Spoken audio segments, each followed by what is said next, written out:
What's up, y'all? Michael Lee with Backwoods Life Podcast, coming to you on July 14th, 2023, living in the infamy of what we call the internet, cloud, whatever void of this world that you want to throw out there that we store data on that will live forever.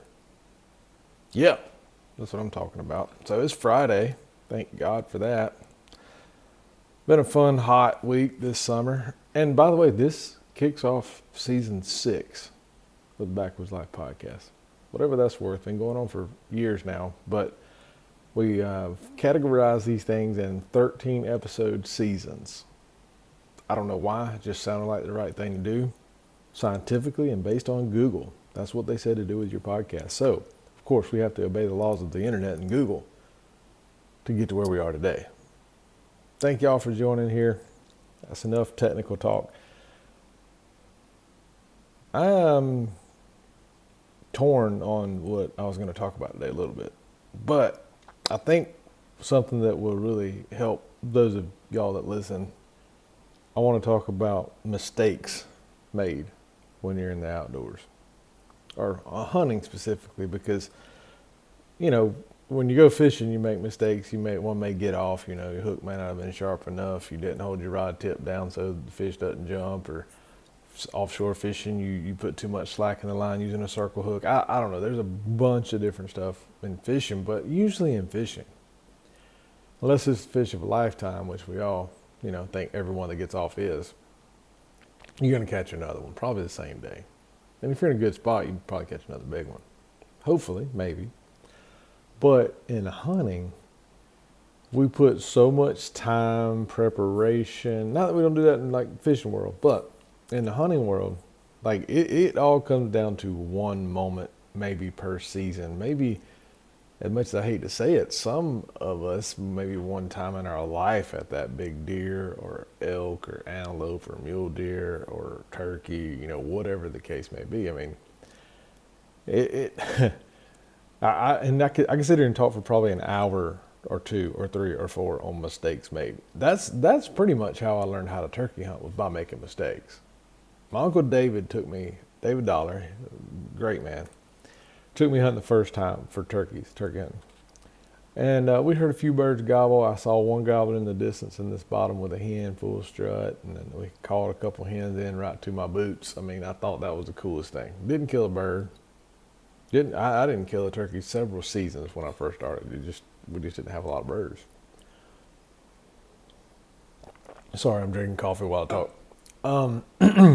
But that got me hooked on turkey hunting. And then my uncle was a good turkey hunter, but we didn't get to go a lot. So when I got hooked on it and started going by myself with my buddies that didn't have a clue about turkey hunting, I had to figure it all out. I had to figure out when to call, how to call. And I had to learn patience, and I think that's the biggest thing in all this stuff. I mean, one tip of any aspect of hunting that I can recommend to everybody out there is patience. It's hard. You get bored. You want to see results. You got deer, turkeys, whatever on trail camera. You know they're going to be there, or they're in that area, and they won't come out, and you just get frustrated. And, you make mistakes. You get down too early. You don't pay attention to the wind. You just get so caught up in the hunt and trying to fill that tag that you don't pay attention to details, and that's the hardest part too. So I'll tell y'all just a few quick stories of some hunting fails that I really did learn from.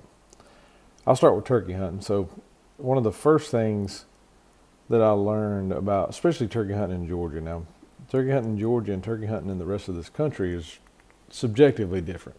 Turkeys are still turkeys, but they do act differently depending on where they're at, the terrain, the pressure. There's a lot of variables too. But I was hunting here in Georgia with a couple buddies of mine years and years ago. We were hunting a big clear cut. We're walking down the edge. We went that morning. I think we saw some hens. That afternoon we go out. We're walking down the edge of this cutover. And this was where I learned about calling a little bit. Not how to call or what calls to make, but when to call. So we're standing at this intersection of this road, and I get a box call out. Yeah. Call 3 or 4 times. Don't hear anything. 3 or 4 more times. Don't hear anything. and we go walking down the edge of the cutover down the road. We get about 200 or 300 yards, stop, and I'm going to call again. I turn around and look, and exactly where we were standing when I called, there was 3 gobblers standing there. They did not make a sound. They came in silent. So I learned of course they spooked off. They saw us down there and just ran off. But I learned right then, if you're going to call, especially hunting here in Georgia or whatever in the southeast, from my experience, just sit down and give it 15 minutes. Just sit down by a tree, get your gun on your knee, sit there, relax in the shade, call, and sit there 15 minutes. Just see what happens. If they're close and they hear you and they're going to come in silent, a lot of times they come right on in, especially afternoon gobblers that are lonely. If you give 15 minutes, you hear one gobble, guess what? Now you're in a ball game. You give it another 15 minutes, see if they come in. But definitely try that. I don't care where you're hunting. I mean, you could be in Texas and Wyoming and South Dakota, wherever. I mean, that technique's going to work. Patience, that goes back to patience. Just give it around, give it 15 minutes. Don't run and gun and educate turkeys, because we educated them gobblers, no doubt. Now, I don't know, that was on my buddy's lease, so I didn't hunt it anymore, but I don't know if they killed them or, whatever happened after that. But we could have basically educated them turkeys, like when they heard that call, they saw us, they put that together. I mean, I'm not giving turkeys over credit, but that does happen. So that was one mistake. Another mistake, was I was deer hunting. I'm sitting in a lock on a big oak tree. I'm hunting a phenomenal piece of property. This was years ago again. I was a teenager. Sitting in a pretty hardwood stretch off this power line, and it's later in the morning, and I look up, and a doe comes across, and man, there's a stud buck behind her, and I'm like, oh my gosh, here we go. I'm rifle hunting too, but I'm sitting in a stand where I actually face the tree, so my chair is to my back. Of course, I'm on the side of this tree, 20 feet up or whatever, facing the tree, and the deer is going across in front of me. So the tree I'm sitting on is between me and the buck, and he's only like 40 or 50 yards away. So I've got my rifle sitting across my lap. My barrel's pointing to my left. The deer is coming from left to right. So I've got to pick my gun up, move it to the other side of the tree, and this buck walks out on that side, and then I can get a shot. Well, me being inexperienced and getting in a hurry, I'm too worried about getting my gun up. I'm not paying attention to where the buck and doe are. They're just walking across in front of me. In my mind, that's what I'm thinking. I move my gun around the tree, and when I get to the other side, the buck's got me. He sees me move. It's a cold, calm November morning. He sees me move. He saw me move my gun up there. He looks up, and they bolt out of there. And there goes, I think the actually neighbor's wife killed that buck, and he was a stud. That's what you learn from your mistakes. My dad always told me, if you can see the black of that deer's eye, be careful, because if you can see the black part of the deer's eye, the deer can see you move. Learned my lesson there. Little things like that. You can sit here and read on the internet and listen to podcasts and watch videos all you want to about scent control, wind direction, stand placement, all these things. I'm talking about stuff that's just, you've got to learn from screwing up unless you've heard it from somebody else. Because if you don't have a teacher to teach you how to hunt, now, my dad's a phenomenal hunter. He taught me more than I can ever forget. And he probably knows still more than I could ever learn. But you can't, like some things, it's just like learning to hit a curveball. You've just got to sit in the batter's box and take a few on the shoulder that don't curve. But when it curves, you're ready for it. I mean, that is just sucks sometimes, because you're going to make mistakes. Big deer are going to get away. Turkeys are going to spook. I mean, things are going to happen, but it's all part of why when they come together and it works and you feel that tag and you can look on the wall at that trophy and you can take those grip and grin pictures and you can have that meat in your freezer. That's what makes it all worth it. We get a lot of hate on social media in some of our videos from people that don't hunt or anti-hunters because they hear us laughing and like celebrating after the shot. Why? Because we're having fun. Like our plan came together to fill that tag, and it's a rush. And unless you do it you can't understand it. And I'm not asking them to accept it and embrace it. I'm just asking people to understand that's why we do what we do. I don't understand. I mean, I don't understand why people eat all vegetables in their life, but that's their choice. I'm not going to knock it. Anyway, not getting on that tangent. We're going back to mistakes made. So there's another mistake I made. And this is the most bonehead thing I've ever done in my life. I'm hunting with my good buddy Fred Branch. And I had this habit, which I've since cured, when I was younger, when I was hunting. I would get out, climb out of the deer stand, I'd unload my gun, I'd climb down it, but I'd reload my gun to walk back to the truck in case I saw a big buck or whatever, so I could prop up on a tree and fill a tag. But I had a habit where, and I'm not saying it was a good habit at all, just it was a habit. I walked back to the truck, I would put my gun in the truck, and I always shoot bolt action rifles. That's just always what I've loved to shoot. They're really accurate and just fun to me. I would get in the truck and then I would just lift the bolt up and disengage it so that it cannot fire. When the bolt's up and disengaged, it can't fire. This is not possible because the firing pin is not there or not seated. So anyway, I disengage, and I'm sure somebody will listen to this and tell me I'm wrong. So yeah, whatever. That's fine. I'm fine with being wrong. But either way, in my mind, that's the thing to do. I disengage the bolt. So that's what we did. We rode around that day, did some other stuff. We'd come back and go hunting that afternoon. I get out of the truck and I look down and my bolt on my gun is up. So, all right, I've got one in the chamber, but I don't have the bolt down and engaged. I get out of the truck, close my bolt, walk to the stand. That was a ladder stand. And yes, I should have unloaded my gun before I climbed up in the ladder stand and pulled it up, but I didn't. My bad. I was a teenager, young and dumb. Climb up in the stand, get my gun, pull it up, sit down, ready to hunt. I don't know, I've been there 30 minutes or so and I hadn't seen a whole lot. And then I look down this road to my right and I'm sitting on a road that's kind of a curve around to my right.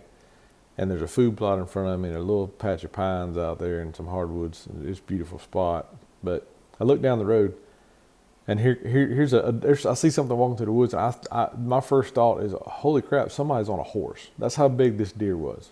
The body on this thing was probably one of the biggest body deer I've ever seen in Georgia. He's walking across out there and I'm like, holy crap, I could tell it's a good buck, but that's all I could tell. Well, by the time I realized what I'm seeing, he's walked in this little patch of pines. I can't see him anymore. So I get my gun up. I should put it on the shooting rail. I get ready, shoulder the gun. I get my grunt call. I put it in my mouth, and I grunt 3 times on my grunt call, and this buck comes charging out of those pines right in the middle of that food plot, wide open, as pretty as you can please. And I'm down, get him in my scope, and my crosshairs are at the bottom of his neck right there. My plan was to drop him right where he stands. I've done that shot plenty of times. This shot wasn't probably but 80 yards, so I knew I could do it. I squeezed the trigger, and it was the loudest click I've ever heard in my life. It sounds like it echoed over 1,000 acres of woods. And I remember looking through the scope and seeing this deer's eyes get 3 times as big as they are, like, oh crap. It's almost like he realized, I got lucky, I should be dead, but this idiot in the tree did not load his gun. Sure enough, I hear the click, I know my bullet didn't fire, I'm working the bolt back, and anybody that knows a bolt action rifle, you gotta be really slow and stealthy and try to be quiet with it, but you gotta shuck that next round in the chamber. And so then by the time I get it shucked in the chamber, the bolt's closed, back on my scope, back on the deer, I'm in the scope enough to see his rear end go into the pines, never to be seen again by me. Load your gun. Check your gun. Be safe getting in and out with it unloaded. But once you get, and I'm paranoid now, you can ask Fred, he's hunted with me 100 times since then. I'm checking my rifle all the time to make sure it's loaded. I'm loading it after I get out of the truck, unloading it when I get in the stand, reload it when I get in the stand. I'm checking it. I'm paranoid, OCD, just like my car keys, my wallet, and my cell phone. The gun being loaded is the 4th thing I check when I'm hunting. Make sure I got all these things right. So with all that being said, load your gun. Be patient turkey hunting. Don't call when you can't sit there for 15 minutes. Don't move on a deer if he can see you, or unless you be really, really stealthy about it. Little mistakes add up. The last mistake I'm going to talk about me and my good buddy Brantley go up with turkey hunting.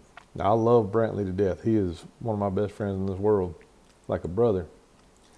But homeboy is not the most patient, period. And he'll tell you that. So we're turkey hunting on his place in Alabama a few years ago. We had a great day, morning before that. We killed a couple birds. We go back out the next morning, and we're in the woods in between two food plots, and there's a few birds. There's a few hammering around. I'm like, man, this is gonna be a good morning too. So we're sitting there. I said, man, let's set up on this smaller food plot. They can see our decoys off of this ridge, blah, blah, blah. We sit there. Some gobblers come over this ridge. They're fighting and doing all kind of crap, but they're more worried about each other. They go back over the ridge, but we still have a couple birds gobbling to our left. They're pretty good ways off. I call, gobble, and I just sit there. And Brantley's like, man, let's go to that other food plot. They got to be right in there. And I'm like, man, I don't know. It sounds like they're on the ground. They might be easing this way. I said, we got to let them, they're still gobbling. Let's let them do their thing. They'll come over here. A few more minutes go. He's like, man, come on, let's go. I was like, okay, your hunt, man. We'll do what you want to do. So we get up. We walk back through the woods, sneak down this trail. We get to the food plot where it sounded like they were roosted off tobacco, which is a big food plot. Don't hear anything. Call, nothing. We're easing back in the woods, just standing there, and the dang turkeys gobble, and they're on their way to the food plot we just left from. This goes back to patience, right? We try to sneak back in there and get right back to the trees that we were at to try to get in front of these birds before they got to the food plot. Well, sure enough, when we got where I could see the plot, there's two gobblers already in the plot. One of them looks like my hand hanging down with beards. This turkey had multiple beards, and I promise you, it looked like he had 5 beards hanging down. It was the biggest bearded gobbler I've ever seen. But by the time we saw them, they knew the gig was up. They walked off the food plot up the next ridge. That was that. Goes back to patience. Brantley was pissed. I was just I wanted to be like, I told you so, but I'm not going to do that to my buddy. It happens though. I mean, that's part of hunting. Like, this was another lesson learned, not necessarily maybe on my part, but on his part, to say, you know what, we should have sat there. Trust your calling too. If a bird answers you, I'm not saying he's going to come. I'm not going to say there's a chance he will, pretty good chance. But I'm not going to say he's going to come, it may be hours. But old timers always told me, if you call and a turkey answers you, some point during the day, he's going to come check that area to see where you were. Now, I don't think that's a scientific proven fact. It may have been, but either way, be patient. Trust your calling. If you get a bird working and he's gobbling, I do believe if you sit there long enough and you keep messing with him, he's going to come. But it's going to be when he's ready to come, not when you want him to. You may have to sit there and work him for a while. Opening day this past year, I was hunting with Donna Vogler, and she never killed a turkey, so I was trying to get her on one. We worked one bird for almost 3 hours, and he went almost a 360-degree circle around us before he came in. And when he came in, he was right in our lap, and she killed him. Patience, trust yourself. But when it's all said and done, learn from your mistakes if you make any. Hopefully you don't, but it happens. But also have fun. I get frustrated as much as anybody. Just the red-headed temper thing, I guess. But I get frustrated with myself, not the turkeys, not the deer, not other people. It's me. Because it's a game like playing a sport, and I want to win. Yes, it's kind of a life or death sport for the other team, but at the end of the day, even if that bird comes in and gets close and I don't get a shot, that might be on me, but I still enjoy it. Like, it's all part of the process. It's all part of learning. It's all part of getting better. That's what we're out here to do, man. Have fun with this stuff, but learn, get better. And before long, I promise you'll have a bag of tricks going up. I've seen this before. This is what we need to do. And it happens a lot. Bow hunting, turkey hunting, rifle hunting, yeah, but not as bad because you got an equalizer as far as distance goes. Bow hunting is another chess match too. I mean, I've moved when I shouldn't move, couldn't get drawn back, didn't anchor right because my elbow was hitting a tree and took bad shots, missed deer because of that. I mean, like I said, I could sit here for another hour talking about bad mistakes that I've made, and a few bad shots here and there. That's not on my. I mean, you don't. It's like when you make an error playing baseball, make a bad throw. You don't do it on purpose. You're not trying to do that. You're not trying to make a bad shot. It just happens. We're human. We make mistakes, but it'll be all right. All right, y'all. Don't forget to watch Backwoods Life Tuesday nights, 10 p.m. Eastern Time on Sportsman's Channel. Hopefully, we'll roll out another podcast next week. Appreciate one of y'all being here and listening to The Rambling of Michael.